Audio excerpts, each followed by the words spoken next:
When my mother-in-law, Linda, told everyone at our family Thanksgiving dinner that my online business was nothing more than a cute little hobby, I just smiled and nodded while cutting another slice of pumpkin pie.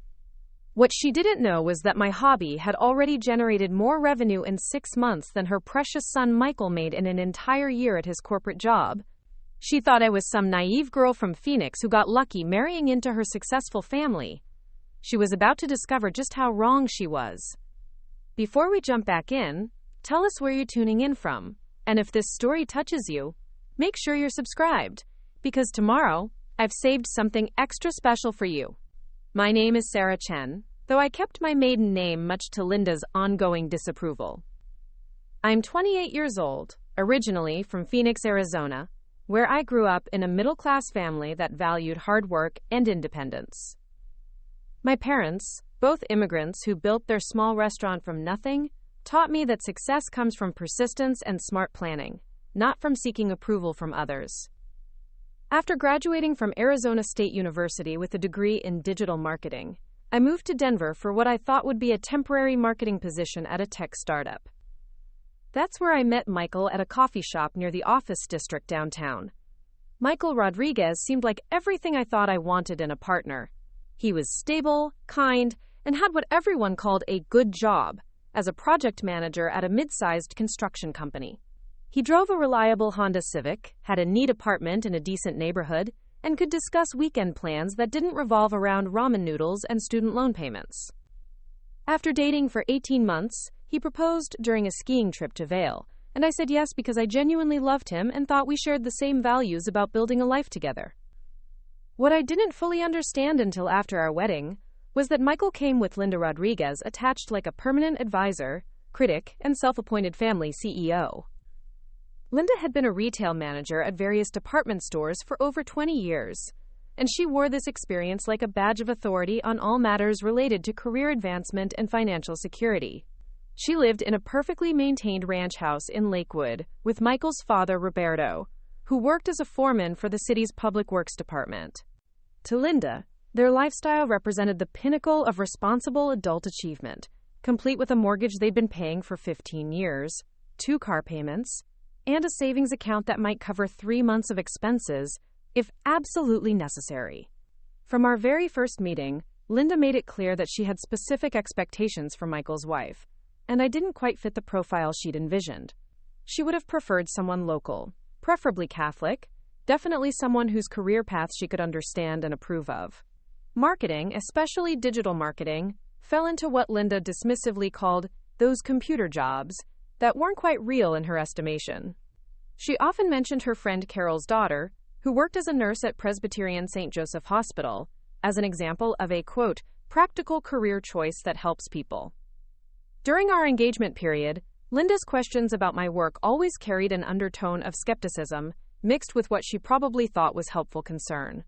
She would ask things like, but what do you actually do all day? And is that something you can still do when you have children?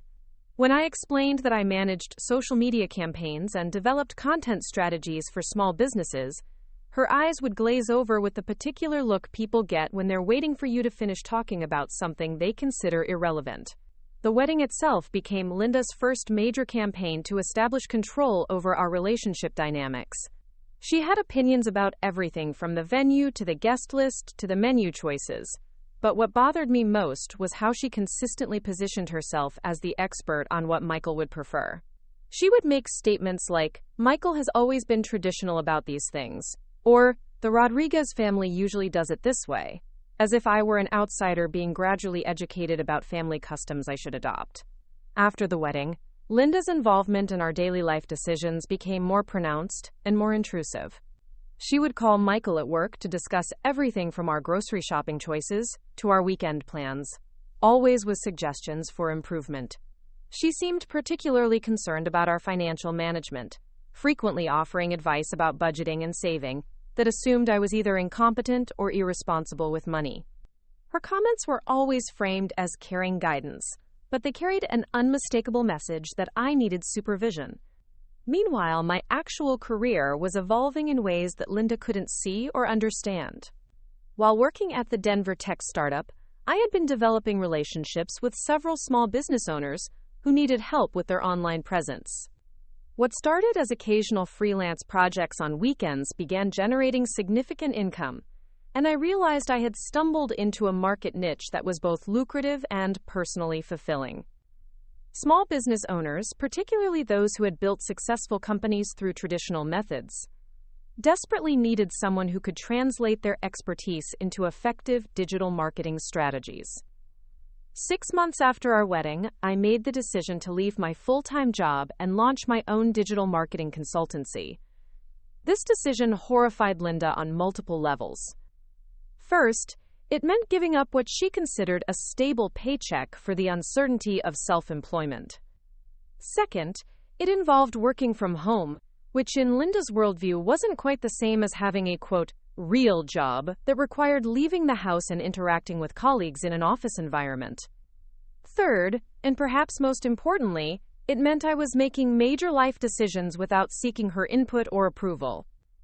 Michael initially supported my decision, though I could tell he was nervous about the financial implications. He had grown up in a household where steady employment was considered the foundation of responsible adulthood, and the idea of voluntary unemployment, even to start a business, triggered deep anxieties about financial security. Linda reinforced these concerns with a steady stream of statistics about small business failure rates and anecdotes about people she knew who had lost everything trying to quote, quote, quote, quote, quote, quote, quote, AK, quote, quote, quote, quote, quote, quote. During the first few months of building my consultancy, Linda's comments became increasingly pointed and frequent. She would ask Michael questions like, "How long are you going to support Sarah's experiment?" And "When is she planning to go back to real work?" She never asked these questions directly to me, but Michael would. Preparing and narrating this story took us a lot of time, so if you are enjoying it, subscribe to our channel. It means a lot to us. Now back to the story. I would relay them during conversations about our budget and future plans. Linda seemed to believe that if she could make my business venture seem irresponsible and unsustainable, I would eventually return to traditional employment, where she could better understand and evaluate my contributions to the family. What Linda didn't know was that my consultancy was generating income almost immediately. My first major client was a family-owned restaurant in Boulder that wanted to expand their catering business but had no idea how to reach potential customers online. Within 3 months of implementing the digital marketing strategy I developed for them, their catering revenue had increased by 65%. Word of mouth in the restaurant industry led to 2 more clients, then 5, then 12. By the end of my first year as an independent consultant, I was earning more money than I had ever made as a salaried employee. I didn't share these financial details with Linda, partly because she hadn't asked, and partly because I sensed that information about my success would only intensify her efforts to control our family decisions. Instead, I focused on building the business quietly while maintaining the appearance of someone who was still figuring things out professionally. This strategy allowed me to avoid Linda's direct criticism, while I established a solid foundation of clients and revenue streams. Linda's perception of my business was shaped entirely by what she could observe from the outside. She saw me working from home in comfortable clothes, talking on video calls that she assumed were social conversations, and maintaining a schedule that didn't conform to traditional office hours. She interpreted these visible elements as evidence that I wasn't engaged in serious professional work.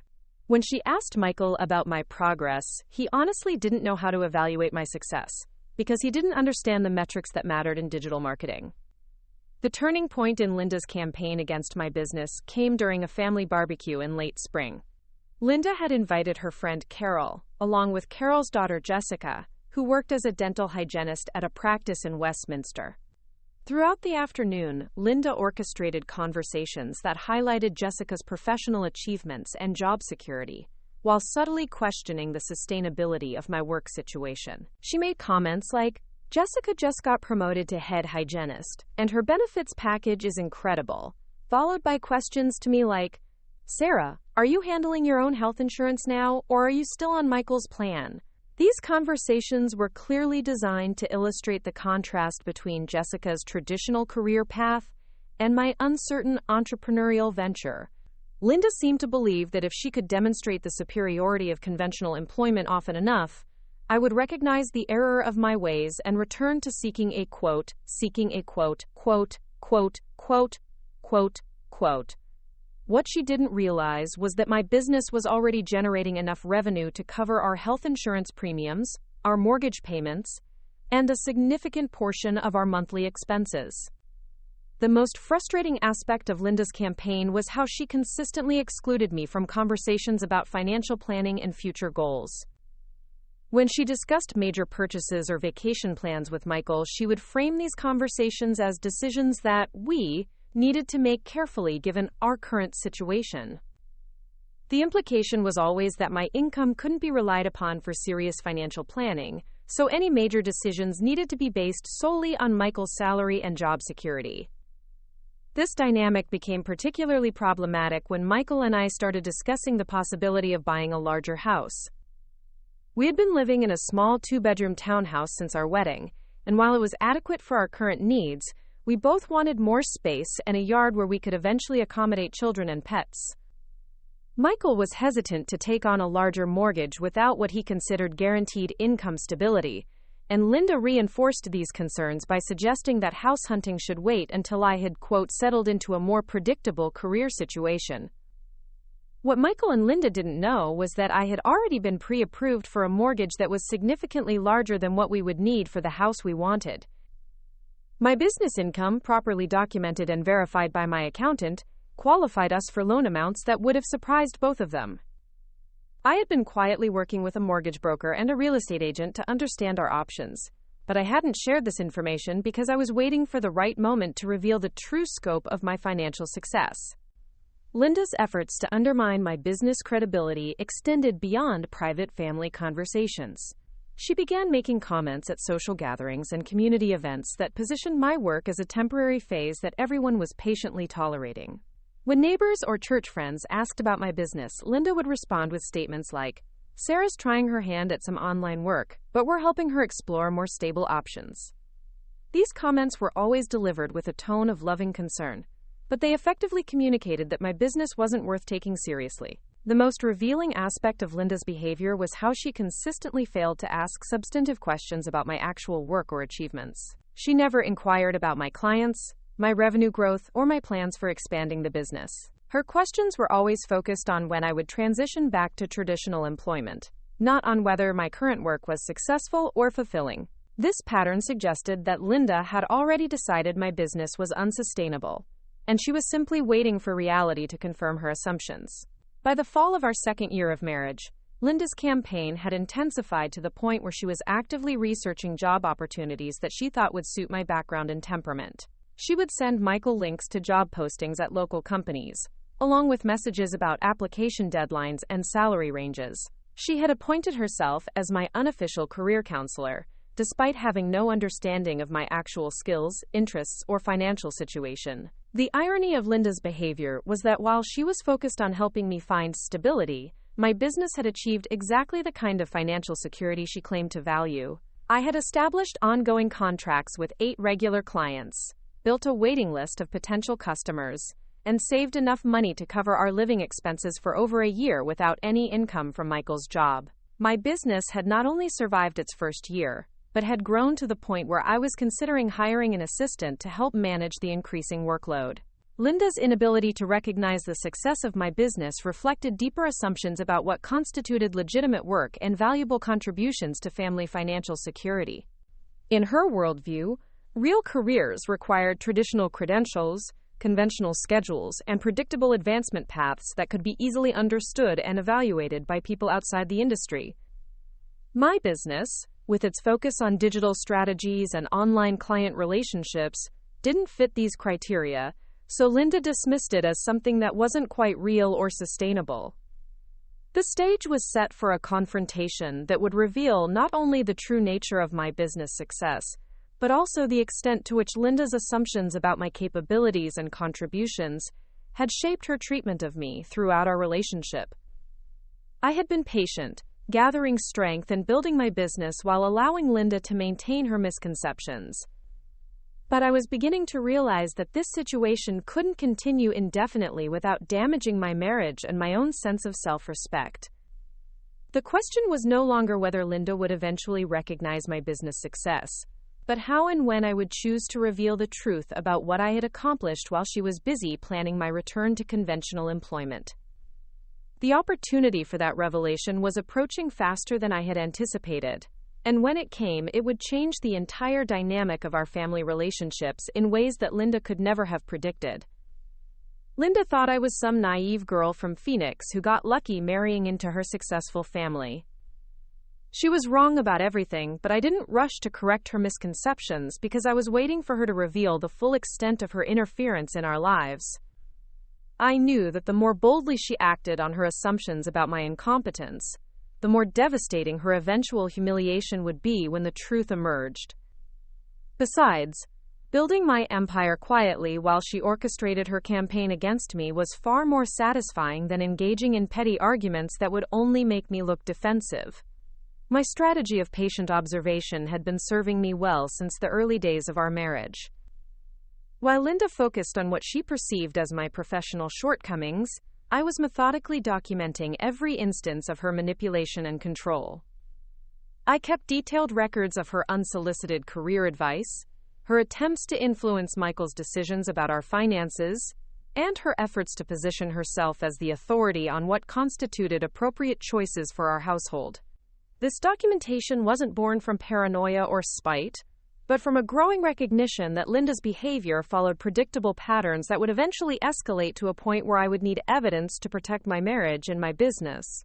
The beauty of Linda's assumptions about my naivete was that they made her careless about concealing her true intentions. She spoke freely in my presence about her concerns regarding my influence on Michael, apparently believing that I lacked either the intelligence to understand her implications or the backbone to challenge her authority.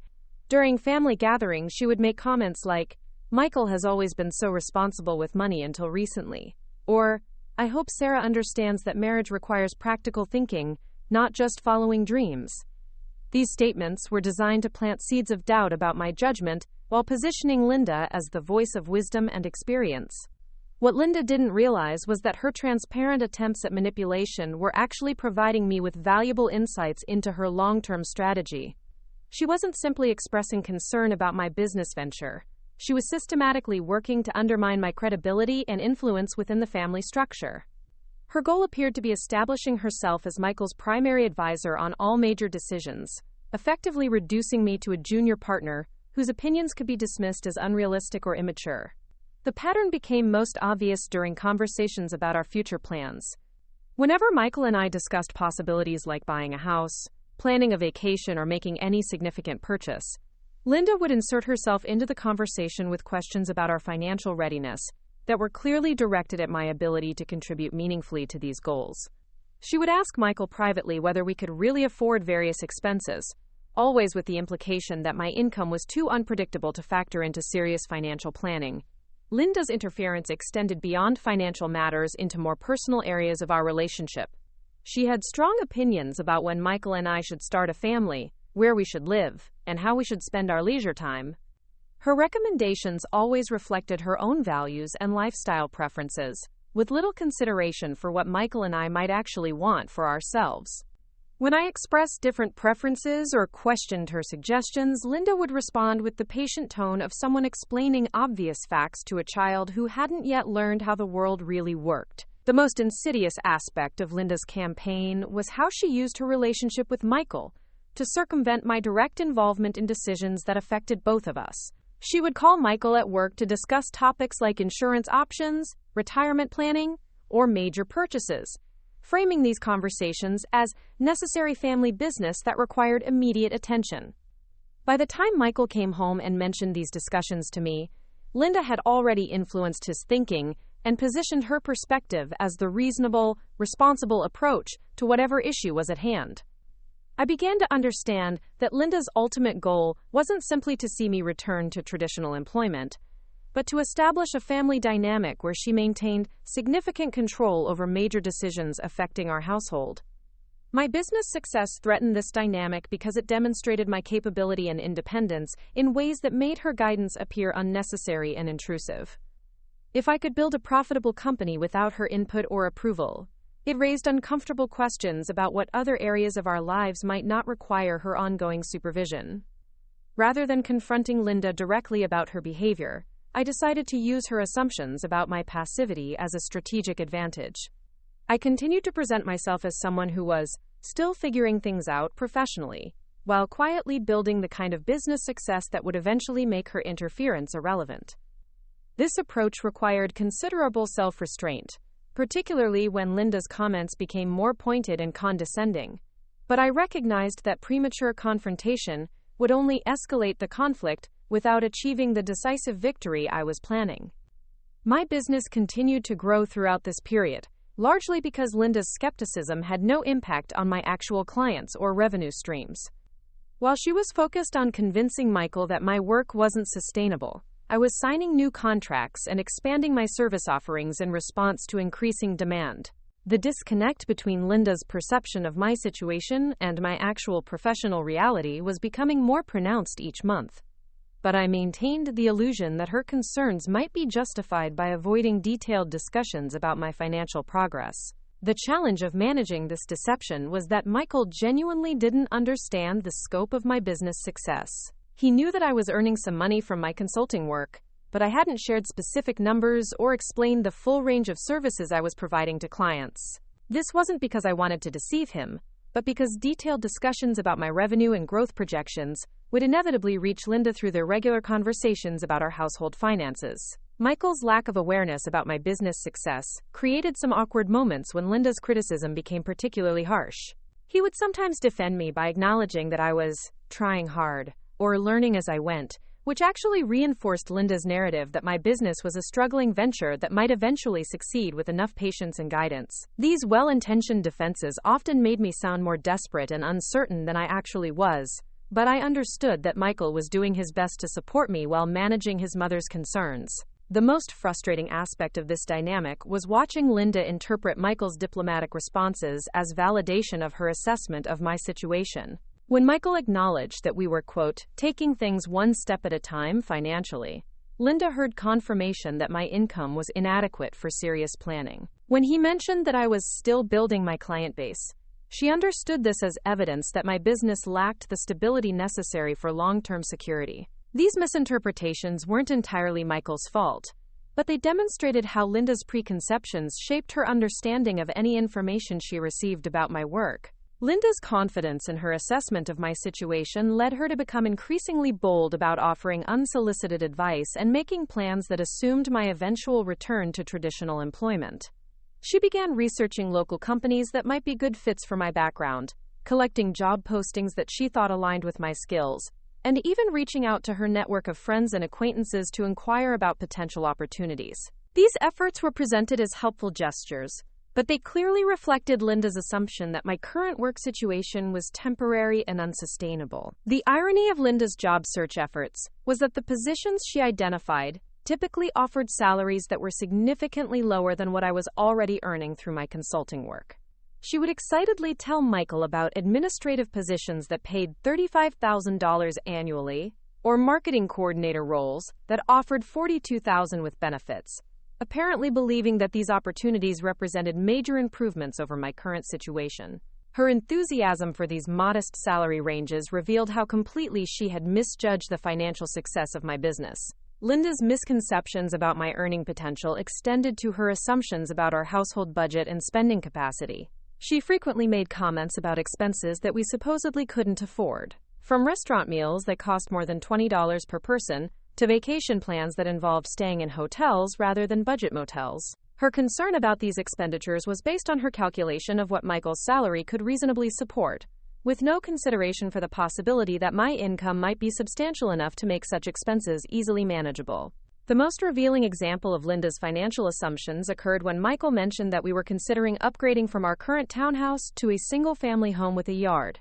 Linda's immediate response was to express concern about taking on additional debt during a period of income uncertainty, followed by detailed advice about the importance of maintaining adequate emergency savings before making major purchases. She recommended that we wait at least 2 years before house hunting, allowing time for me to establish a more stable career foundation that could support increased housing costs. What Linda didn't know was that I had already been pre-approved for a mortgage that would cover the entire cost of the houses we were considering, based solely on my business income documentation. My accountant had prepared the necessary financial statements and tax returns that demonstrated consistent revenue growth over the previous 18 months, along with projections that showed continued expansion of my client base and service offerings.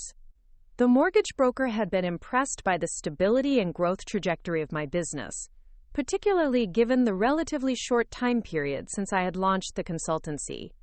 Linda's advice about waiting 2 years before house hunting was not only unnecessary, but actually counterproductive, given current market conditions and interest rates.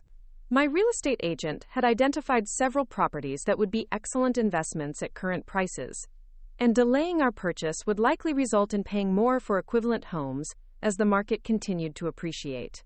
But I couldn't share this information with Linda without revealing the true scope of my business success, which would undermine the strategic advantage I was building through her continued underestimation of my capabilities.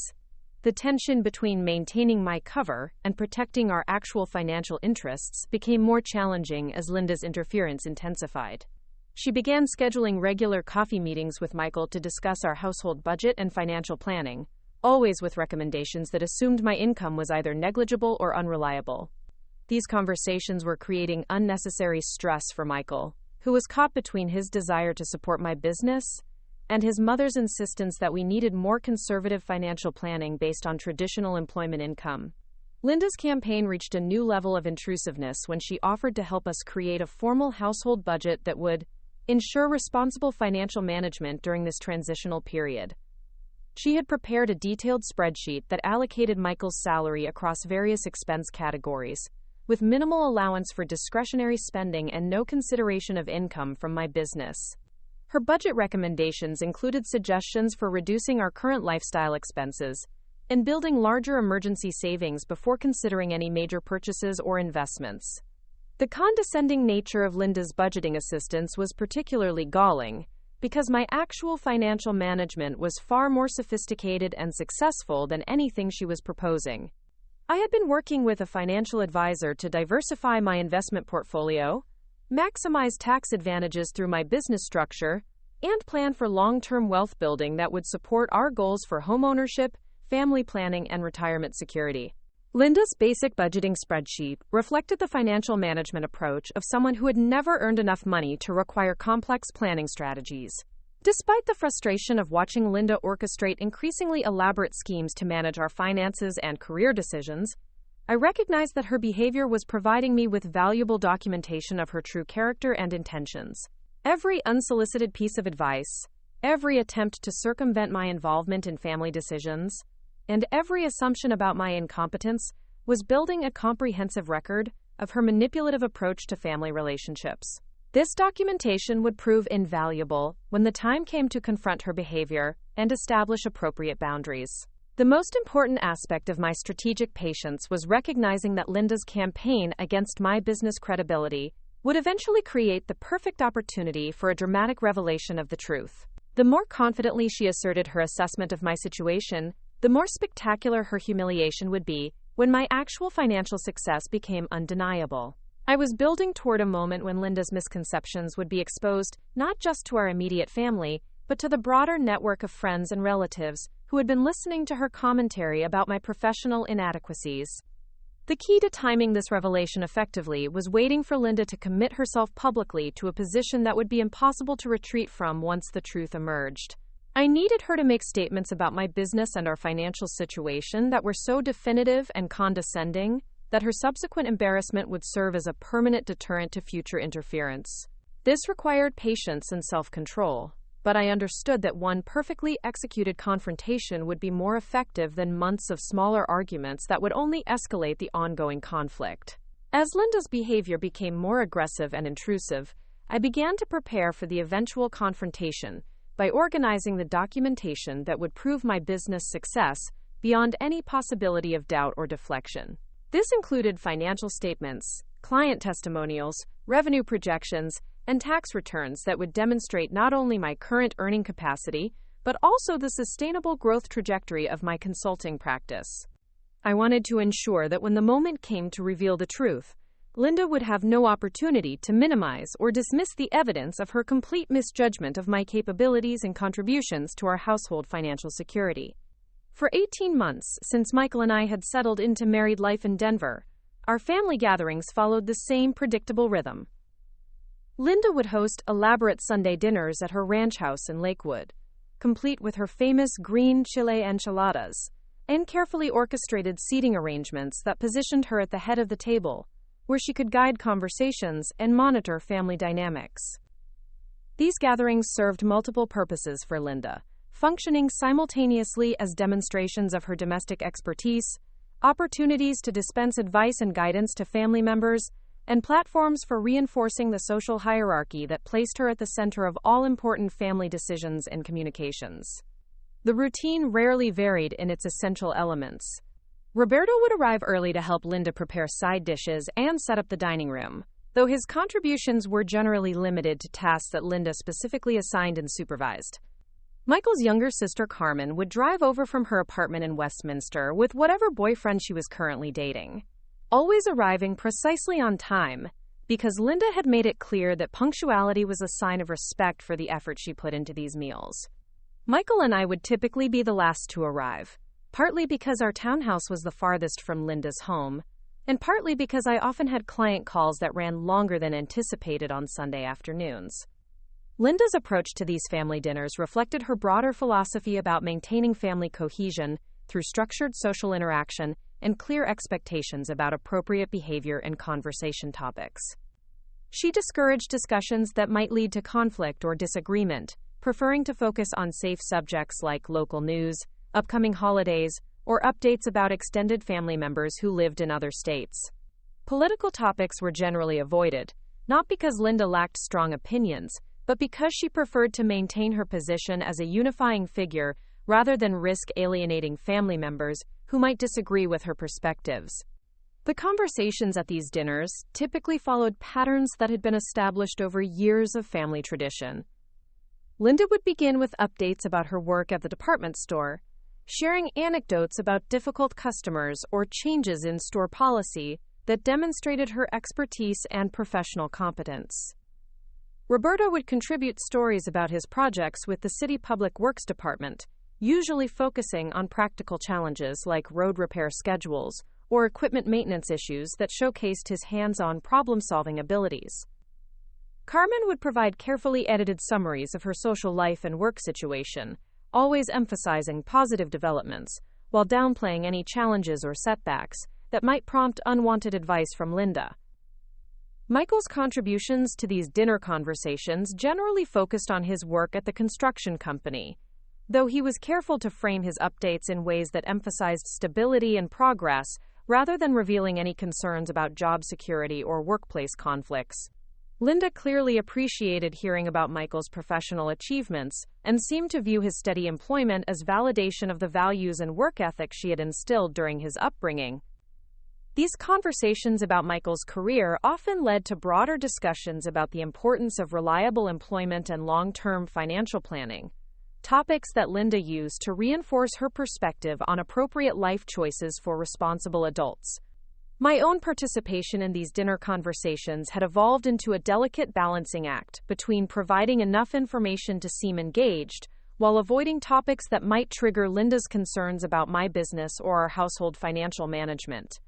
I had learned to focus on the creative and collaborative aspects of my consulting work, rather than discussing revenue growth or client acquisition strategies that might challenge Linda's assumptions about the sustainability of my business model. When Linda asked about my work, I would typically mention interesting projects or client challenges in general terms, always emphasizing the learning experience rather than the financial success. The predictability of these family gatherings had become both comforting and frustrating in different ways.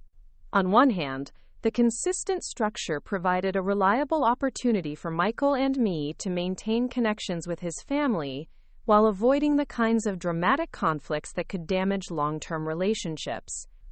On the other hand, the careful boundaries around acceptable conversation topics meant that Linda's understanding of our actual situation remained limited and increasingly inaccurate as my business continued to grow and evolve beyond her comprehension. Linda's role as the orchestrator of these family gatherings reflected her broader approach to maintaining control over family dynamics and communication patterns.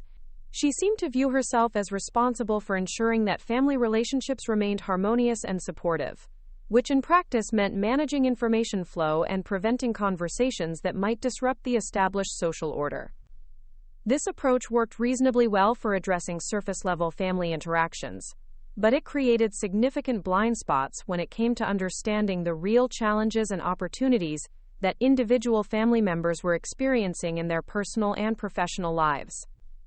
The most revealing aspect of Linda's management style during these dinners was how she responded to information that didn't fit her expectations or assumptions about appropriate family member behavior.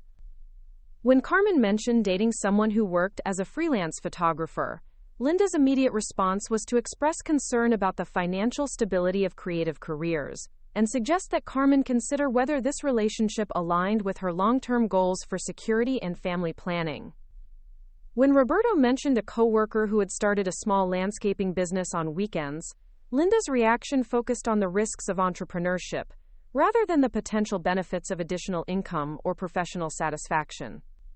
These responses revealed Linda's fundamental discomfort with uncertainty and her preference for life choices that could be easily evaluated using traditional metrics like steady paychecks, employer-provided benefits, and predictable career advancement paths.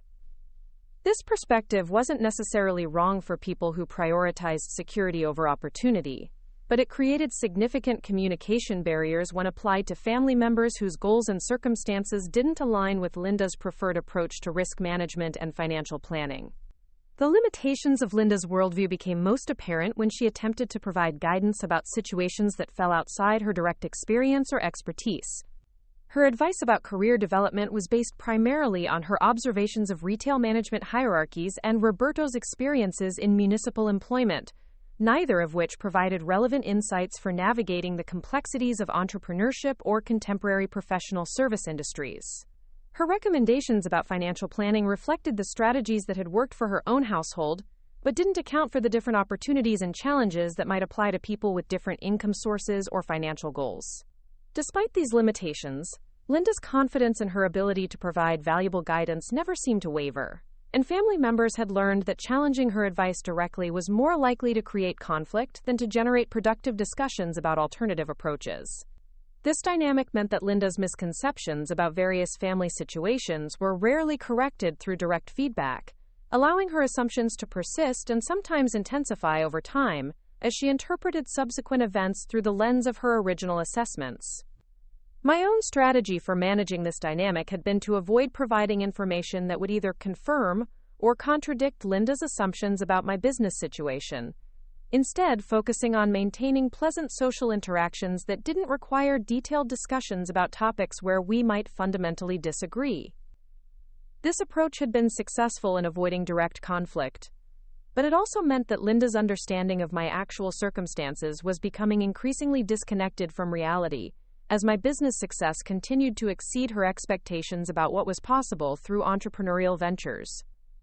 The comfortable predictability of our family dinner routine was disrupted in early November, when Linda announced that she wanted to host a special Thanksgiving celebration that would include not only our immediate family, but also several of her closest friends and their adult children. This expansion of the guest list represented a significant departure from Linda's usual approach to family gatherings, which typically focused on immediate family members with occasional additions of Carmen's boyfriends or distant relatives who were visiting from out of state. Linda's enthusiasm for this expanded Thanksgiving celebration seemed to be driven by several factors that reflected her desire to showcase her family's success and stability to her social network. She had recently been promoted to assistant store manager at the department store where she worked, a position that came with increased responsibilities and a modest salary increase that Linda clearly viewed as validation of her professional competence and leadership abilities. She wanted to celebrate this achievement by hosting a gathering that would demonstrate her domestic skills and family management expertise to friends who might not have previously understood the full extent of her capabilities. The guest list for this special Thanksgiving dinner included Carol Martinez, Linda's closest friend from work, along with Carol's daughter Jessica, who worked as a dental hygienist, and had recently become engaged to a man who sold insurance for a large regional company. Linda had also invited her neighbors, the Hendersons, a retired couple who had moved to Lakewood from California several years earlier, and who Linda clearly viewed as representing a higher social and economic status than most of her other friends. The final additions to the guest list were Patricia Valdez, Linda's sister-in-law, and Patricia's son David, who worked as a loan officer at a credit union and had recently purchased his first house. Linda's selection of guests appeared to be carefully calculated to create opportunities for showcasing different aspects of her family's achievements and stability.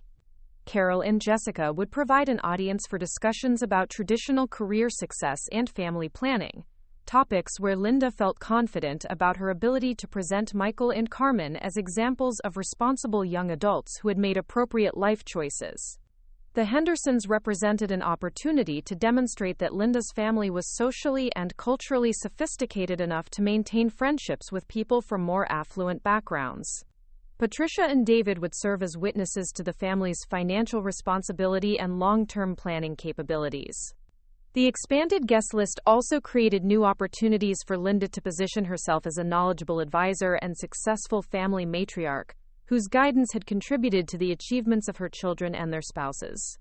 She began planning conversations that would highlight Michael's steady employment and career progression, Carmen's responsible approach to dating and financial management, and what she anticipated would be my eventual recognition of the importance of traditional career stability over entrepreneurial uncertainty.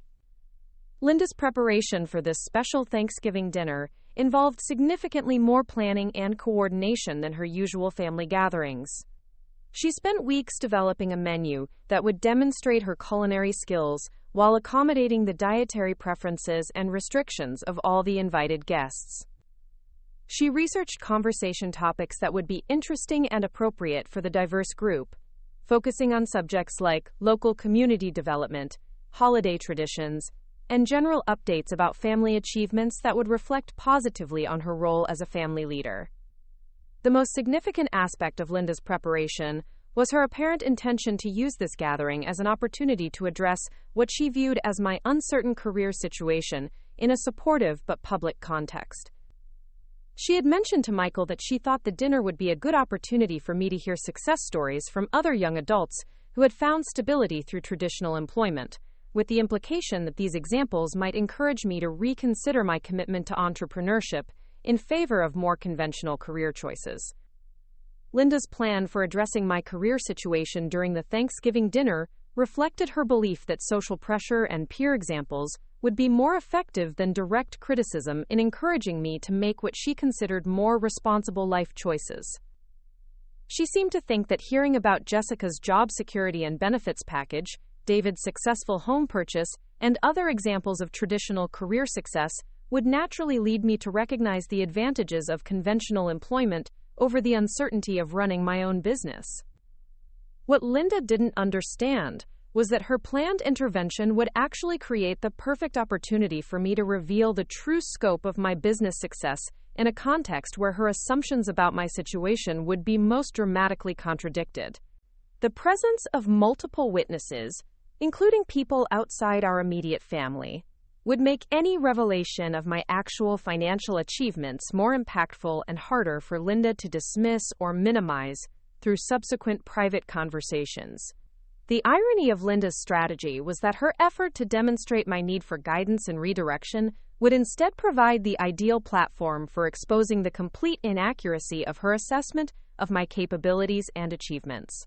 By inviting guests who represented traditional markers of success like steady employment, homeownership, and financial stability, Linda was inadvertently creating an audience that would be impressed by evidence of entrepreneurial success that exceeded these conventional benchmarks.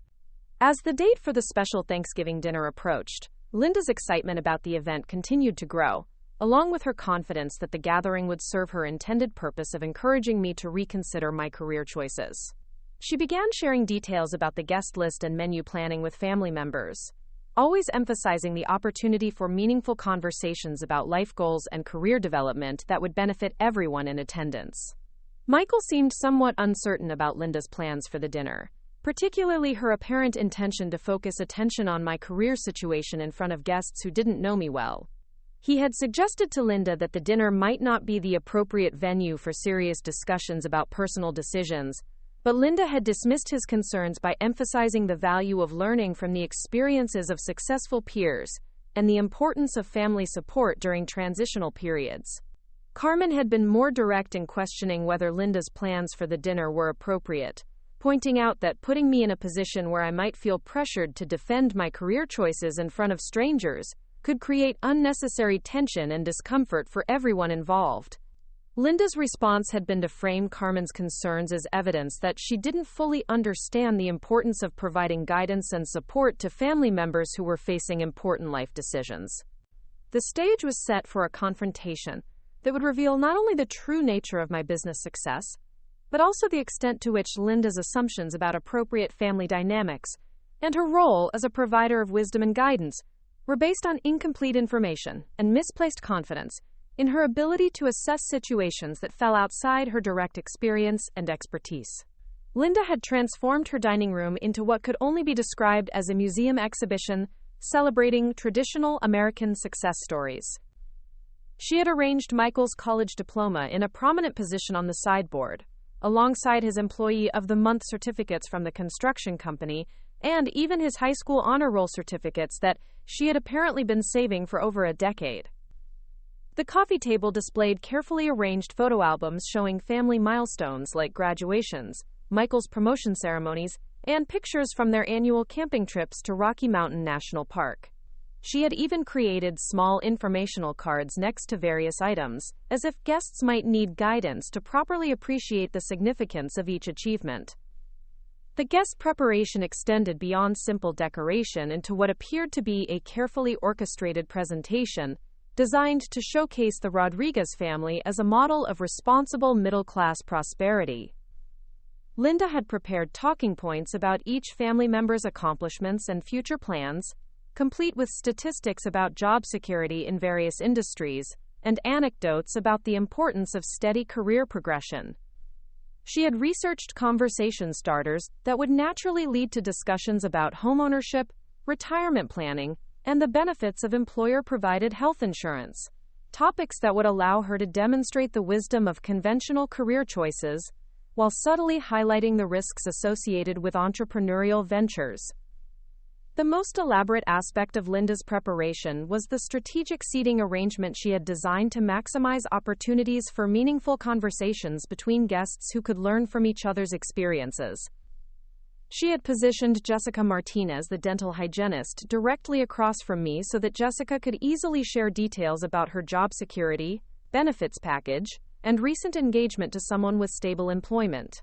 David Valdez, the loan officer who had recently purchased his first house, was seated where he could comfortably discuss the mortgage approval process and the importance of documented income when applying for significant loans. Linda had also prepared what she described as conversation prompts, but which were clearly designed to elicit specific responses that would support her narrative about appropriate life choices and career development. She planned to ask Jessica about her experience transitioning from dental assisting to dental hygiene, emphasizing the value of professional advancement within established healthcare systems. She intended to invite David to explain the criteria that banks use when evaluating loan applications, with particular focus on the importance of stable employment history and predictable income sources. The Hendersons, Linda's wealthy neighbors, had been positioned as the evening's unofficial success mentors, people whose retirement security and comfortable lifestyle demonstrated the long-term benefits of conservative financial planning and traditional career choices. Linda had briefed them in advance about the evening's educational purpose, explaining that she hoped their example would inspire younger family members to appreciate the value of patience and conventional wisdom when making important life decisions. Carol Martinez, Linda's closest friend from work, served multiple functions in the evening's agenda. As someone who had known Linda for over 15 years, Carol could provide testimonials about Linda's wisdom and guidance capabilities, while also sharing her own experiences raising children who had chosen stable career paths. Carol's presence also gave Linda an ally who understood her concerns about my business venture and could provide supportive commentary about the importance of realistic planning when facing uncertain income prospects. The menu Linda had prepared reflected the same attention to detail and symbolic messaging that characterized every other aspect of the evening's planning. She had chosen dishes that demonstrated both her domestic competence and her understanding of sophisticated entertaining, but had avoided anything too exotic or expensive that might suggest financial irresponsibility or pretentious aspirations. The green chili enchiladas represented her cultural heritage and family traditions, while the accompanying side dishes showcased her ability to accommodate diverse dietary preferences without compromising the meal's overall coherence and appeal. Linda's confidence in her evening's plan was evident in everything from her outfit selection to her facial expressions as guests began arriving. She had chosen a navy blue dress that projected professional competence while remaining appropriate for a family gathering, accessorized with jewelry that suggested prosperity without appearing ostentatious. Her demeanor throughout the early part of the evening radiated satisfaction and anticipation, the attitude of someone who had invested considerable effort in organizing an event that would achieve important goals while providing enjoyment for everyone involved. The first hour of the dinner proceeded exactly according to Linda's expectations, with guests sharing appropriate updates about their work situations, family developments, and future plans that aligned perfectly with her preferred narrative about responsible adult decision-making. Jessica discussed her recent promotion and the satisfaction she derived from helping patients maintain their oral health, emphasizing the stability and respected status of healthcare careers. David explained his role in helping families achieve homeownership through careful financial planning and responsible borrowing, highlighting the importance of documented income and employment stability when making major financial commitments. The Hendersons contributed stories about their retirement planning and the peace of mind that came from systematic saving and conservative investment strategies, providing examples of how patient accumulation of traditional assets could support comfortable lifestyle choices in later years. Carol shared updates about her daughter's successful career as a nurse practitioner and her son's advancement within a large corporation, reinforcing the theme that conventional career paths offered the best opportunities for long-term security and professional satisfaction. Throughout these conversations, Linda played her role as gracious hostess and family matriarch, with obvious pleasure, guiding discussions in directions that supported her evening's educational objectives, while ensuring that all guests felt welcome and appreciated. She asked thoughtful questions that encouraged speakers to elaborate on aspects of their experiences that were most relevant to the lessons she hoped to convey, and she provided transitional comments that connected individual stories to broader themes about wise decision-making and appropriate life priorities. Michael participated in these conversations with increasing discomfort that was obvious to me even if other guests didn't notice his subtle signs of tension. He understood Linda's agenda for the evening and recognized that the focus would eventually shift to my career situation in ways that might create awkwardness or conflict. His contributions to the various discussions were diplomatic and supportive, but I could see that he was dreading the moment when Linda would begin her planned intervention regarding my business choices and our household financial planning. Carmen had positioned herself as a strategic observer throughout the early part of the evening, contributing enough to the conversations to seem engaged, while clearly preparing to intervene if Linda's plans became too aggressive or inappropriate. Her experience with Linda's management style had taught her to recognize the warning signs that preceded potentially embarrassing family moments, and she was obviously monitoring the situation for opportunities to redirect conversations that might become uncomfortable for guests or family members. As the main course was served and the evening entered its crucial phase, Linda began implementing the most important aspects of her intervention strategy.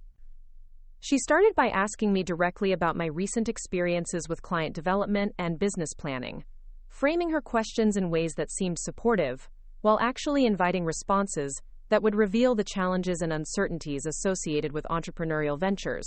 Her tone suggested genuine interest in my work, but her questions were designed to elicit admissions about the difficulties of finding reliable clients, managing irregular income, and planning for business growth without the security of traditional employment benefits. The transition from general career discussion to specific focus on my situation was so smoothly executed that most guests probably didn't realize they were witnessing a carefully planned intervention rather than spontaneous dinner conversation. Linda's questions about my business challenges were followed by seemingly natural invitations for other guests to share their perspectives on career stability and financial planning, creating a context where my responses would be immediately contrasted with examples of more conventional and supposedly more secure approaches to professional development. Jessica was prompted to discuss the predictable advancement opportunities available in healthcare careers, emphasizing the clear pathways for increased responsibility and compensation that came with additional training and experience within established medical systems. David was invited to explain the mortgage approval process from a professional perspective, particularly the challenges that self-employed applicants faced when documenting income and employment stability for loan underwriting purposes. The Hendersons were encouraged to share their observations about the retirement planning advantages that came with traditional pension systems and employer-sponsored investment programs. The cumulative effect of these testimonials was clearly intended to demonstrate the superior wisdom of conventional career choices, while highlighting the risks and limitations associated with entrepreneurship and self-employment. Linda's orchestration of these discussions was masterful in its subtlety, creating a situation where I was surrounded by examples of traditional success, while being invited to acknowledge the challenges and uncertainties that supposedly characterized my own professional situation. The moment of truth arrived when Linda, with obvious satisfaction, asked me directly about my long-term business plans and whether I had given consideration to Jessica's earlier comments about the benefits of healthcare career opportunities for someone with my educational background and organizational skills. Her question was delivered with the tone of someone offering valuable guidance and support, but it was clearly designed to create an opening for me to acknowledge the limitations of my current situation and express interest in exploring more stable career alternatives. The entire table fell silent as everyone recognized that this was the evening's pivotal moment, the culmination of Linda's carefully planned intervention strategy. Linda's expression radiated confidence and satisfaction, the look of someone who had successfully engineered a situation that would achieve important family objectives while providing educational value for everyone in attendance. The guests leaned forward slightly, anticipating my response to Linda's guidance and expecting to witness either my graceful acceptance of her wisdom or my defensive resistance to obviously sound advice. Instead of responding to Linda's question with the uncertainty or defensiveness she expected, I reached into my purse and pulled out my phone, opening the banking application that I had prepared specifically for this moment. The screen displayed my business checking account balance in clear, undeniable numbers that were large enough for everyone at the table to read easily. The amount shown was $87,412, representing just my current operating capital rather than my total business assets or personal savings accounts. The silence at the table deepened as guests processed what they were seeing, their expectations about my financial situation being completely overturned by the evidence displayed on my phone screen. Linda's confident expression faltered as she tried to understand how the struggling entrepreneur she had been describing could possibly have accumulated such substantial business reserves, particularly given her assumptions about the limited earning potential of online consulting services. Before anyone could formulate questions about the bank balance, I opened my business revenue dashboard, displaying the real-time statistics that showed my current annual income projection of $432,000 based on existing contracts and confirmed client commitments. The dashboard included graphs showing consistent month-over-month growth, client retention rates above 90%, and a waiting list of potential customers that would support continued expansion well into the following year. Linda's face had gone completely pale as the implications of these numbers began to register. The struggling small business owner she had been planning to counsel and redirect was actually earning significantly more money than anyone else at the table, including Linda herself, and the supposedly successful guests she had invited to provide examples of traditional career achievement. The foundation of her entire intervention strategy had been built on assumptions that were not only wrong, but spectacularly wrong, in ways that made her guidance appear completely disconnected from reality. The financial documentation I was sharing represented only a portion of my actual business success, focused specifically on current income and operating capital, rather than the total value of my client contracts, business assets, or personal investment portfolio. My accountant had calculated my total business worth at over $600,000 when including intellectual property, long-term contracts, and investment accounts funded by previous year's profits.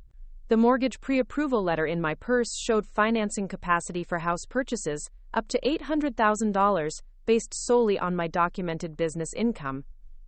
Jessica's earlier comments about healthcare career advancement seemed suddenly irrelevant when compared to income levels that exceeded most medical professionals outside of specialized surgical fields. David's expertise in mortgage approval criteria appeared academic rather than practical, since my business income documentation had already satisfied the most stringent lending requirements without any need for employment verification or stability concerns. The Hendersons' retirement planning advice seemed modest and conservative when contrasted with the kind of wealth accumulation that my business growth trajectory suggested would be possible within the next decade. The most profound aspect of this revelation was how completely it inverted the evening's intended educational dynamic.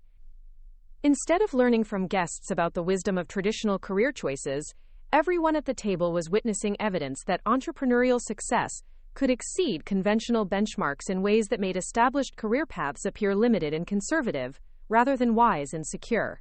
Linda's carefully planned intervention had become an inadvertent demonstration of her own misconceptions and limited understanding of contemporary business opportunities. Linda's attempt to respond to this revelation revealed the depth of her confusion and embarrassment. She began by questioning whether the numbers on my phone were accurate or representative, suggesting that business account balances could be misleading without consideration of outstanding debts or seasonal fluctuations in revenue. When I offered to show additional documentation, including tax returns and client contracts, Linda became flustered and began making comments about the importance of sustainable long-term planning rather than short-term financial success. The other guests' reactions ranged from amazement to embarrassment, as they realized they had been participating in an intervention based on completely inaccurate assumptions. Jessica asked thoughtful questions about how I had developed my client base and whether my business model could be replicated in other industries. David inquired about the business banking services I used and whether my experience might offer insights for his work with small business loan applicants. The Hendersons expressed admiration for my entrepreneurial achievement and curiosity about my investment strategies and long-term business planning. Carol Martinez appeared particularly uncomfortable, as she recognized that her participation in Linda's intervention had been based on misleading information about my actual situation. Her earlier comments about the importance of stable career choices now seemed presumptuous and uninformed, especially given that her own daughter's nursing career, while respectable and valuable, represented a fraction of my business income and growth potential. Michael's relief at this revelation was obvious and immediate. He had been dreading the confrontation that Linda's intervention might have created, and the discovery that my business was not only successful but extraordinarily successful eliminated all the concerns about financial stability that had been troubling him for months. His pride in my achievements was evident as he began sharing details about my business growth and client success stories that he had been hesitant to mention when Linda's criticism made my work seem questionable or unsustainable. The remainder of the evening proceeded with a completely different dynamic than Linda had planned, as conversations shifted from providing guidance about career choices to seeking advice about entrepreneurship, business development, and financial management strategies. The guests who had been invited to serve as examples of traditional success found themselves asking questions about business planning, client development, and investment opportunities that reflected their recognition that my approach to career development had achieved results that exceeded their own professional accomplishments. Linda's role as the evening's educational leader and family guidance provider had been completely undermined by the revelation that her assessment of my situation was fundamentally incorrect. Her attempts to maintain authority by questioning the sustainability or appropriateness of my business success only highlighted how completely she had misjudged both my capabilities and the potential of contemporary entrepreneurial opportunities. The confident family matriarch who had begun the evening by offering wisdom and direction ended it by struggling to reconcile her misconceptions with undeniable evidence of her complete misunderstanding of my professional achievements. The long-term implications of this evening extended far beyond the immediate embarrassment of Linda's failed intervention.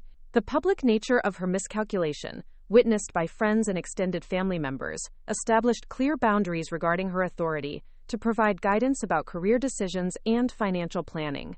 Her credibility as a source of wisdom about business and professional development had been permanently damaged by the dramatic contrast between her assumptions and reality. More importantly, the revelation of my business success transformed the entire dynamic of our family relationships in ways that would make Linda's previous patterns of control and manipulation impossible to maintain. The daughter-in-law she had dismissed as naive and financially dependent was actually the most successful entrepreneur in the family, someone whose business achievements exceeded traditional career benchmarks and whose financial independence made her immune to the kind of economic pressure that Linda had been planning to use as leverage for influencing major life decisions. The evening concluded with expressions of admiration and curiosity from guests who were genuinely impressed by my business success, while Linda struggled to process the complete failure of her intervention strategy and the permanent alteration of her position within family dynamics. The careful planning and confident execution of her guidance initiative had resulted in the exact opposite of her intended outcome, transforming her from a respected advisor into someone whose judgment about important matters had been revealed as fundamentally flawed and unreliable. The weeks following that transformative Thanksgiving dinner brought changes to our family dynamics that were both immediate and profound. Linda's carefully constructed authority as the family's financial advisor and career counselor had crumbled so completely that she seemed genuinely uncertain about how to interact with me during subsequent family gatherings. The confident woman who had spent months orchestrating elaborate interventions to redirect my professional choices now approached conversations with visible hesitation, as if she were walking through a minefield, where any comment about business or career matters might trigger another embarrassing revelation about her misunderstanding of contemporary economic realities. The most striking change was in Linda's communication patterns with Michael. Their previously regular phone conversations about our household budget and financial planning had virtually ceased, not because Linda had lost interest in our welfare, but because she had finally recognized that her advice was based on assumptions that were completely disconnected from our actual circumstances. Michael reported that when Linda did call him at work, their conversations focused on safe topics like holiday plans, family health updates, or general news about extended relatives, carefully avoiding any subjects that might require her to acknowledge the spectacular failure of her assessment of my business capabilities. Roberto's reaction to the dinner revelations had been characteristically practical and straightforward. As someone who had spent his entire career in municipal employment, with its predictable advancement patterns and standardized compensation structures, he was genuinely impressed by the entrepreneurial achievement I had demonstrated and curious about the business strategies that had enabled such rapid growth. His questions about client development, service pricing, and market expansion reflected his recognition that my approach to career development had achieved results that exceeded anything possible within traditional employment structures, even for people with decades of experience and specialized technical skills. Carmen's response to the evening's events had been a mixture of relief and vindication that was obvious to everyone who knew her well. She had been uncomfortable with Linda's intervention plans from the beginning, recognizing that they were based more on Linda's need for control than on any genuine understanding of my situation or capabilities. Carmen's subsequent conversations with me revealed that she had been privately questioning Linda's assumptions about my business for months, but had been unable to challenge them directly without risking the kind of family conflict that everyone preferred to avoid. The transformation in Michael's attitude toward my business was perhaps the most significant long-term consequence of that Thanksgiving revelation. For months, he had been caught between his desire to support my entrepreneurial efforts and his mother's insistence that we needed more conservative financial planning based on traditional employment income. The dramatic evidence of my business success had finally given him permission to feel genuinely proud of my achievements, without worrying that his pride might be premature or misplaced. Michael's newfound confidence in discussing my business with his coworkers and friends led to several unexpected opportunities for client development and professional networking. His colleagues at the construction company began asking questions about digital marketing strategies for their own small business ventures or side projects, and several of these conversations resulted in consulting contracts that further expanded my client base. The word-of-mouth referrals that emerged from Michael's workplace connections demonstrated how my business growth could be accelerated through the kind of authentic testimonials that no amount of traditional advertising could replicate. The ripple effects of that evening extended well beyond our immediate family relationships into Linda's broader social network. Carol Martinez, who had witnessed the entire intervention and its spectacular failure, apparently shared details of the evening with mutual friends who had previously heard Linda's concerns about my business venture. These conversations created a new narrative about my entrepreneurial success that spread throughout Linda's social circles, effectively reversing months of commentary that had positioned me as someone whose career choices required guidance and correction. Jessica Martinez, the dental hygienist who had been positioned as an example of traditional career success, reached out to me several weeks after the dinner with questions about business development strategies that might apply to healthcare services. Her engagement to the insurance salesman had given her new perspective on entrepreneurial opportunities, and she was considering launching a private practice that would offer specialized dental services not typically available through large healthcare systems. Our subsequent conversations about business planning and client development led to a consulting arrangement that helped her develop a comprehensive strategy for transitioning from employee to business owner. David Valdez, the loan officer who had been invited to explain mortgage approval criteria, became one of my most valuable professional contacts when he began referring small business owners who needed digital marketing services to support their growth objectives. His understanding of business financial planning from the lending perspective provided valuable insights that helped me develop more sophisticated approaches to client consultation and service pricing. The professional relationship that emerged from that awkward dinner became mutually beneficial in ways that neither of us had anticipated when Linda was orchestrating her intervention strategy. The Hendersons, Linda's wealthy neighbors who had been recruited to provide retirement planning wisdom, became unexpected allies in my business development efforts. Their own experience with investment management and wealth accumulation had given them appreciation for entrepreneurial achievement that transcended traditional career boundaries. They introduced me to several business owners in their social network who became significant clients, and their testimonials about my professional competence helped establish credibility with potential customers who might have been skeptical about working with a relatively young consultant. Linda's attempts to recover from the embarrassment of that evening revealed the depth of her confusion about how to maintain family relationships when her previous role as advisor and authority figure had been so thoroughly undermined. She began making overtures that seemed designed to re-establish positive communication while carefully avoiding any topics that might remind anyone of her spectacular misjudgment of my business situation. These efforts were complicated by her apparent inability to genuinely acknowledge the success I had achieved, as if admitting that my entrepreneurial venture had exceeded her expectations might somehow validate other family decisions that conflicted with her preferred approaches to risk management and financial planning. The most pathetic aspect of Linda's damage control efforts was her attempt to reframe the dinner revelations as evidence that her concerns about business sustainability had motivated me to work harder and achieve better results than might otherwise have been possible. This revisionist narrative suggested that her criticism and pressure had served a valuable purpose by challenging me to prove the viability of my business model through concrete financial achievements. The logic of this interpretation was so transparently self-serving that it fooled no one, but Linda seemed to cling to it as a way of preserving some dignity while acknowledging the obvious success of my entrepreneurial venture. Linda's discomfort with her diminished authority became most apparent during subsequent family gatherings when topics arose that previously would have prompted her to provide guidance and advice. When Carmen mentioned considering a career change that would involve relocating to a different city, Linda's response was notably restrained and tentative, as if she were uncertain whether her input would be welcome or appropriate.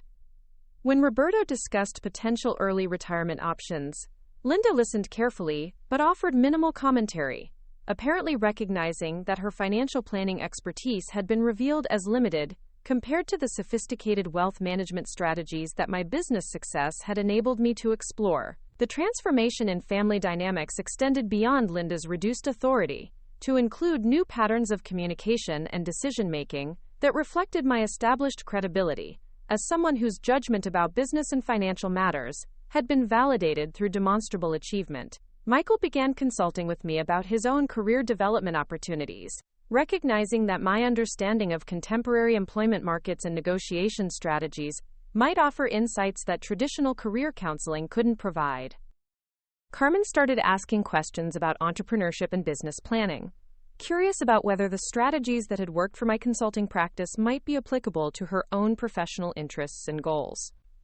The most significant long-term change was the complete reversal of assumptions about our household financial management and decision-making authority. Instead of Linda questioning whether we could afford various expenses or major purchases, family members began seeking my advice about investment opportunities, business development strategies, and financial planning approaches that might accelerate their own wealth accumulation efforts. The daughter-in-law, who had been dismissed as financially naive and professionally unrealistic, had become the family's most successful entrepreneur and the most credible source of guidance about contemporary economic opportunities. My business continued to grow throughout this period, partly because the confidence boost from public validation of my achievements had eliminated the psychological stress of constantly justifying my career choices to skeptical family members. The mental energy that had previously been devoted to managing Linda's criticism and interference could now be focused entirely on client service and business development, leading to improved performance and accelerated growth that exceeded even my own optimistic projections. The client testimonials and referrals that emerged from my enhanced confidence and focus led to opportunities for expanding my service offerings and increasing my pricing structure in ways that reflected the true value of my expertise and the measurable results I was delivering for business owners across various industries. The consulting practice that Linda had dismissed as a, quote, cute little hobby evolved into a comprehensive business development firm that employed 3 full-time staff members and maintained a waiting list of potential clients that extended several months into the future. The financial independence that my business success had created also transformed my relationship with extended family members, who had previously viewed me as someone whose opinions about major decisions could be safely dismissed or overruled. The economic security that came from owning a profitable business with diverse revenue streams gave me the kind of social authority that traditional employment rarely provides, particularly for women in family systems where financial contribution had historically been undervalued or minimized.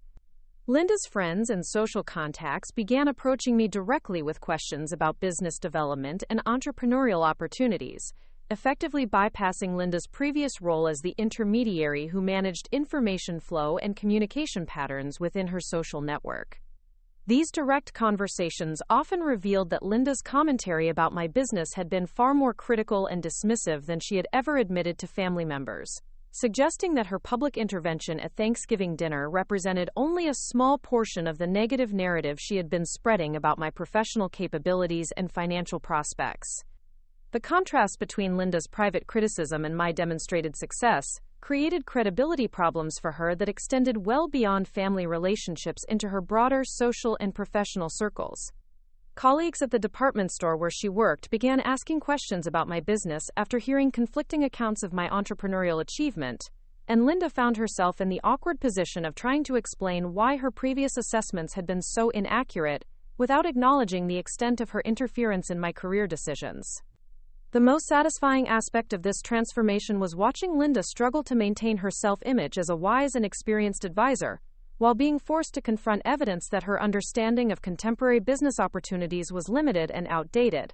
Her retail management experience, which she had previously presented as comprehensive preparation for evaluating all forms of professional activity, was revealed as inadequate for understanding the complexities and potential of entrepreneurial ventures in digital service industries. The seasonal rhythm of family gatherings provided regular opportunities to observe Linda's ongoing adjustment to her diminished authority and my enhanced status within family dynamics. Holiday celebrations that had previously featured Linda's guidance about appropriate gift-giving budgets and vacation planning now included conversations about my business expansion plans and investment strategies. The woman who had once questioned whether we could afford restaurant meals that cost more than $20 per person was now asking for advice about retirement planning and wealth accumulation strategies that reflected her growing recognition of my financial expertise and success. Michael's colleagues and friends began treating me as a resource for business development advice and entrepreneurial guidance, recognizing that my consulting practice had achieved the kind of success that made my insights valuable for anyone considering similar ventures. These professional relationships led to speaking opportunities at local business organizations and community colleges, where I shared strategies for building service-based businesses and managing the transition from traditional employment to entrepreneurship. The The speaking engagements and professional recognition that emerged from my business success created additional revenue streams and networking opportunities that accelerated my company's growth, while establishing my reputation as an expert in digital marketing and small business development. The fake business that Linda had dismissed with such confidence had evolved into a recognized authority in entrepreneurial consulting, with a track record of client success that exceeded industry benchmarks for business growth and profitability. Linda's final attempt at reconciliation came during the Christmas holiday season, when she asked if we could have a private conversation about our relationship and her previous misunderstanding of my business situation. The conversation took place in her kitchen while other family members were watching football in the living room, providing the privacy she apparently needed to acknowledge her mistakes without public embarrassment. Linda's apology was carefully worded and somewhat grudging, focusing more on her good intentions than on the actual harm caused by her interference and criticism. She explained that her concerns about my business had been motivated by love and worry about our financial security, not by any desire to undermine my confidence or success. She acknowledged that her understanding of contemporary business opportunities had been limited, but suggested that her traditional approach to career development reflected wisdom gained through decades of experience with economic uncertainty and workplace challenges. The most revealing aspect of Linda's apology was her request that we move forward without dwelling on past misunderstandings, as if the months of systematic undermining and intervention could be forgotten through mutual agreement to focus on positive family relationships. Her obvious discomfort with acknowledging the full extent of her misjudgment suggested that she still didn't completely understand how profoundly her behavior had affected our family dynamics and my relationship with Michael. My response to Linda's apology was cordial but firm, acknowledging her stated good intentions while making it clear that future family relationships would need to be based on mutual respect for each other's expertise and decision-making authority. I explained that my business success had been achieved despite her interference rather than because of it, and that any future advice or guidance would need to be requested rather than imposed through the kind of intervention strategies she had previously employed. The conversation concluded with Linda's reluctant agreement to treat my business achievements with the same respect she would accord to any other family member's professional success, and her commitment to avoiding future commentary about career choices or financial planning that wasn't specifically requested. The woman who had begun our relationship by positioning herself as my advisor and authority figure was finally accepting the reality that her daughter-in-law had surpassed her own achievements and deserved recognition rather than correction. The months that followed this reconciliation brought a new equilibrium to our family relationships that was more honest and sustainable than the previous dynamic based on Linda's misconceptions and control efforts. Holiday gatherings became genuinely enjoyable social occasions rather than opportunities for subtle intervention and guidance, and conversations about future plans could focus on possibilities and opportunities rather than limitations and concerns. My business reached the $1 million revenue milestone 18 months after that transformative Thanksgiving dinner, employing 8 full-time staff members and serving clients across multiple industries throughout the Rocky Mountain region. The cute little hobby that Linda had dismissed with such confidence had become one of the most successful small businesses in our local market, with a reputation for delivering measurable results that attracted clients from other states and created opportunities for national expansion. The final vindication came when Linda's own employer, the department store where she had worked for over 20 years, hired my firm to develop their digital marketing strategy and online customer engagement programs. The irony of Linda's retail management expertise being supplemented by guidance from the daughter-in-law she had once dismissed as professionally naive was not lost on anyone involved, though Linda handled the situation with more grace than might have been expected, given the complete reversal of our relative positions within both family and professional contexts. The transformation of my relationship with Linda ultimately taught me valuable lessons about the importance of patience and strategic thinking when dealing with people whose assumptions and prejudices make them incapable of recognizing obvious truths about changing economic realities and entrepreneurial opportunities. The woman who had seemed so formidable in her criticism and interference had been revealed as someone whose authority was built on outdated understanding and limited perspective, rather than genuine wisdom or insight. Today, my consulting firm continues to grow and evolve, serving clients who value expertise and results over traditional credentials or conventional approaches to business development. The success that Linda once dismissed as impossible has created financial independence and professional recognition that exceeds anything achievable through the traditional career paths she had recommended, validating my decision to pursue entrepreneurial opportunities despite family pressure to conform to more conventional expectations. 2 years after that pivotal Thanksgiving evening that forever altered our family's understanding of success and capability, I found myself standing in the conference room of the newly renovated office building that housed my expanding consulting firm. The space itself represented everything Linda had once believed was impossible for someone like me to achieve. Floor-to-ceiling windows overlooked downtown Denver's bustling business district, while the interior featured the kind of polished professional atmosphere that commanded respect from corporate clients and industry partners who might have once questioned whether a young woman working from her home office could deliver enterprise-level business solutions. The team meeting I was conducting that Tuesday morning included 12 full-time employees, 3 contract specialists, and 2 interns from the University of Colorado's business program who competed intensively for the opportunity to learn digital marketing strategies from what had become recognized as one of the region's most innovative and successful consultancies. The agenda focused on our expansion into the Phoenix market, a strategic move that would establish satellite offices in my hometown, while creating opportunities for serving Southwestern clients who had been requesting our services since word of our success had spread throughout professional networks across multiple states. The irony of returning to Phoenix as an established business leader was not lost on me, particularly given Linda's initial dismissal of my background as evidence of my limited potential for serious professional achievement. The naive girl from Arizona who had supposedly gotten lucky by marrying into a successful Denver family was now being recruited by Phoenix business organizations to provide keynote presentations about entrepreneurial development and strategic business planning. The mayor's office had reached out through intermediaries to discuss potential partnerships for supporting minority-owned small businesses, recognizing that my company's track record of client success represented the kind of economic development model they wanted to encourage and replicate. Linda's evolution during this period had been perhaps the most fascinating aspect of our family's ongoing adjustment to new realities about capability, success, and the value of different approaches to career development. The woman who had once positioned herself as the family's primary source of wisdom about financial planning and professional decision-making had gradually transformed into someone who genuinely seemed to appreciate the entrepreneurial achievement I had demonstrated, though her appreciation was complicated by obvious discomfort with acknowledging how completely wrong her initial assessments had been.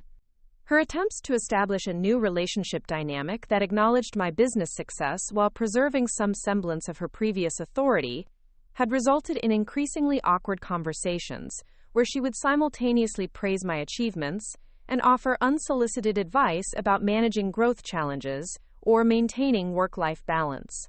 These interactions revealed Linda's fundamental inability to accept that the guidance relationship had been permanently reversed, and that her retail management experience provided no relevant insights for the complex strategic decisions that characterized my current business operations. The most telling example of Linda's continued confusion about our changed relationship occurred during a family barbecue, where she offered detailed advice about employee management based on her experiences supervising part-time sales associates at the department store. Her recommendations about scheduling, performance evaluation, and workplace communication were delivered with the same confident tone she had once used when counseling me about career choices, apparently without recognizing that managing professional consultants and digital marketing specialists required fundamentally different leadership approaches than supervising retail workers. Michael's response to my continued business expansion had evolved from initial amazement to genuine pride and active partnership in ways that strengthened our marriage while creating new opportunities for shared professional interests and goals.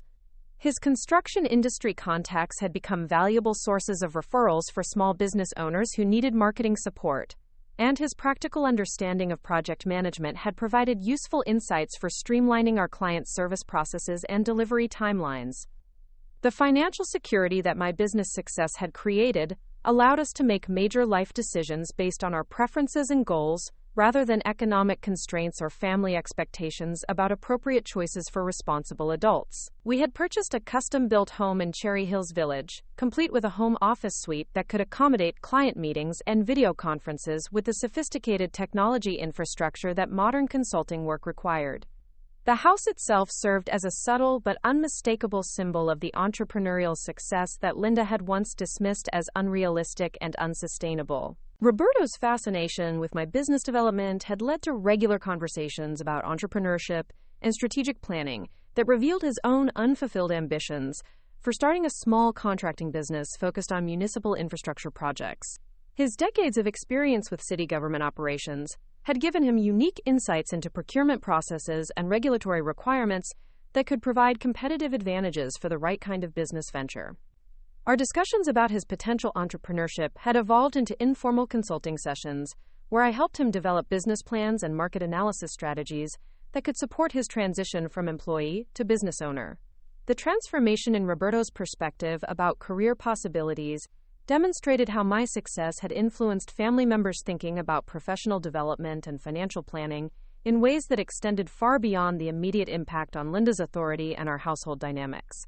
The city worker who had spent his entire career in steady employment with predictable advancement patterns was seriously considering entrepreneurial opportunities that would leverage his expertise while providing the kind of income potential that traditional municipal employment could never offer. Carmen's career trajectory had been significantly influenced by her observation of my business development strategies and her growing understanding of how entrepreneurial ventures could provide both financial rewards and professional satisfaction that exceeded anything available through conventional employment. She had enrolled in an MBA program with a focus on nonprofit management, planning to launch a social enterprise that would provide job training and placement services for women transitioning out of domestic abuse situations. Her business plan incorporated digital marketing strategies and client relationship management approaches that she had learned through our conversations about building sustainable service-based businesses. The ripple effects of my entrepreneurial success continued to spread throughout our extended family network and Linda's social circles, in ways that created ongoing validation of the business strategies and professional choices that had once been subject to such intense criticism and interference. Former skeptics who had initially dismissed my work as impractical or unsustainable were now seeking advice about their own business ventures or requesting referrals to help their children explore entrepreneurial opportunities that might provide alternatives to traditional career paths. Carol Martinez had become one of my most enthusiastic advocates, frequently sharing details about my business achievements with friends and coworkers, who expressed amazement that someone they had met at family gatherings could have built such a successful company in such a relatively short period. Her conversations often included specific examples of my clients' success stories and revenue growth statistics that she had apparently memorized from previous discussions, suggesting that she had become genuinely invested in promoting my professional reputation within her own social network. Jessica Martinez had successfully launched her specialized dental practice using business development strategies we had developed together, and her practice had become profitable within 8 months of opening. Her success provided another example of how the entrepreneurial approaches that Linda had once considered risky and impractical could actually deliver superior results compared to traditional employment when implemented with proper planning and strategic thinking. Jessica's willingness to share credit for her business success had created additional credibility for my consulting methods while generating referrals from other healthcare professionals who were considering similar transitions to private practice. David Valdez had leveraged his mortgage lending experience to start a financial consulting firm that specialized in helping small business owners navigate commercial lending and investment planning challenges. Our ongoing professional relationship had evolved into a formal partnership arrangement where we cross-referred clients and collaborated on projects that required both marketing expertise and financial planning knowledge. His success demonstrated how traditional employment experience could provide valuable foundations for entrepreneurial ventures when combined with strategic business development approaches and contemporary marketing strategies. The Hendersons had become unexpected mentors and advocates, introducing me to influential business leaders throughout the Denver metropolitan area, while providing insights about wealth management and investment strategies that reflected their own successful approach to financial planning and asset accumulation. Their endorsement of my business capabilities had opened doors to consulting opportunities with established companies and high-net-worth individuals who valued their judgment about professional competence and strategic thinking. Linda's department store had renewed their consulting contract for a second year after the digital marketing campaigns I had developed exceeded their sales targets and customer engagement goals by margins that surprised even experienced retail executives. The success of this project had led to referrals from other retail companies throughout the region, creating a specialized practice area that generated substantial revenue, while demonstrating my ability to deliver measurable results in Linda's own professional domain. The professional recognition that accompanied my business growth included invitations to speak at regional conferences about entrepreneurship, digital marketing innovation, and strategic business development. These speaking engagements provided platforms for sharing insights about building service-based businesses, while establishing my reputation as a thought leader, whose expertise was valued by industry organizations and professional associations. The fees for these presentations had become a significant supplementary revenue stream, while creating networking opportunities that generated additional client referrals and partnership possibilities. The University of Colorado's Business School had approached me about developing a course curriculum focused on contemporary entrepreneurship and digital business strategies.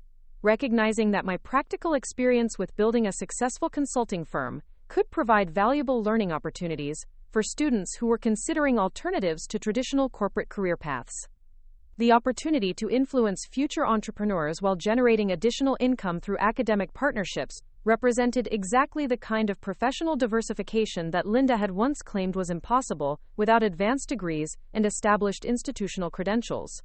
My company's expansion into Phoenix had exceeded initial projections, with the satellite office achieving profitability within 6 months of opening and attracting clients throughout Arizona and New Mexico, who valued our combination of strategic thinking and measurable results. The success of this geographic expansion had created opportunities for considering additional markets in other southwestern cities, potentially establishing a regional consulting network that could serve clients across multiple states, while maintaining the personalized service approach that had characterized our original Denver operations. The most satisfying aspect of returning to Phoenix as an established business leader was the opportunity to reconnect with former colleagues and university professors who had known me during my early career development.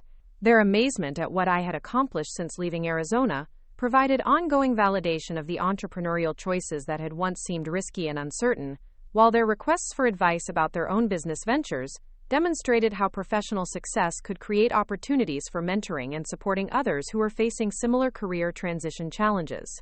Linda's attendance at one of my Phoenix speaking engagements represented a milestone in our relationship evolution that neither of us could have anticipated during those early years of conflict and misunderstanding about my business potential.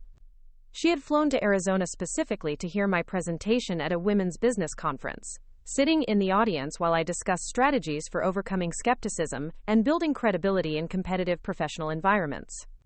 Her presence at this event suggested a level of acceptance and pride that contrasted dramatically with her previous efforts to redirect my career choices toward more conventional alternatives. The questions Linda asked during the reception following my presentation revealed her growing understanding of the complexity and sophistication required for successful entrepreneurial ventures, while her conversations with other attendees demonstrated her genuine enthusiasm for sharing information about my achievements with people who could appreciate the significance of what I had accomplished. The woman who had once dismissed my business as a, quote, little hobby, was now actively promoting my professional credibility within networks of successful businesswomen who understood the challenges and rewards of entrepreneurship.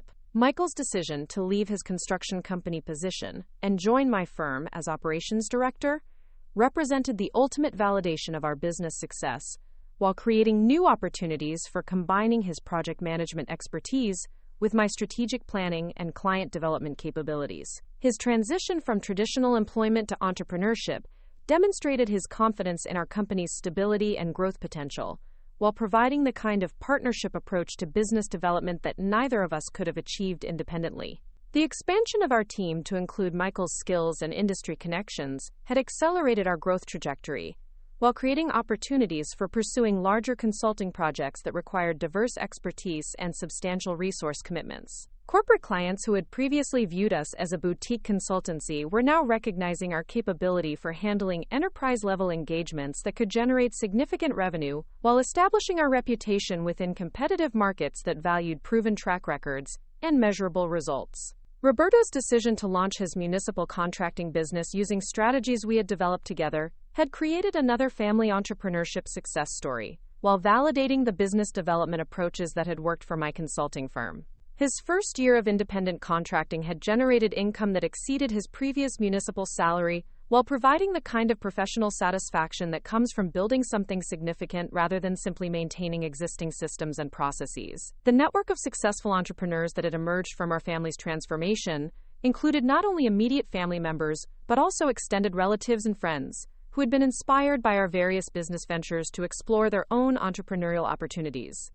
This network had become a valuable resource for sharing referrals, collaborating on projects that required diverse expertise, and providing mutual support during the inevitable challenges that accompany business growth and development. Carmen's social enterprise had secured its first major grant funding while attracting attention from nonprofit organizations throughout Colorado, who were interested in replicating her innovative approach to combining job training with entrepreneurial education. Her success demonstrated how the business development principles that had worked for profit-focused ventures could be adapted for social impact organizations, while generating sustainable revenue streams that supported meaningful community service objectives. The 5-year anniversary of my business launch was celebrated with a client appreciation event that filled the ballroom of Denver's premier downtown hotel, attended by over 300 business owners, community leaders, and professional partners who had contributed to our success while benefiting from our services. Linda's presence at this celebration, accompanied by Roberto and several of her friends who had become familiar with our story, represented the complete transformation of her understanding about entrepreneurial potential and the value of supporting, rather than discouraging, unconventional approaches to career development. The keynote address I delivered at this anniversary celebration focused on the importance of perseverance and strategic thinking when pursuing goals that others might not understand or support, while acknowledging the family members and mentors who had ultimately provided encouragement and partnership, even when initial reactions had been skeptical or critical.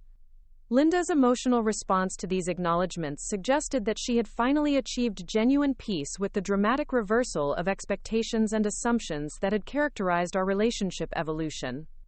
My consulting firm's recognition as Denver Small Business of the Year by the Chamber of Commerce represented not only professional validation but also community acknowledgement of the economic impact and job creation that had resulted from the entrepreneurial venture that Linda had once considered impractical and unsustainable.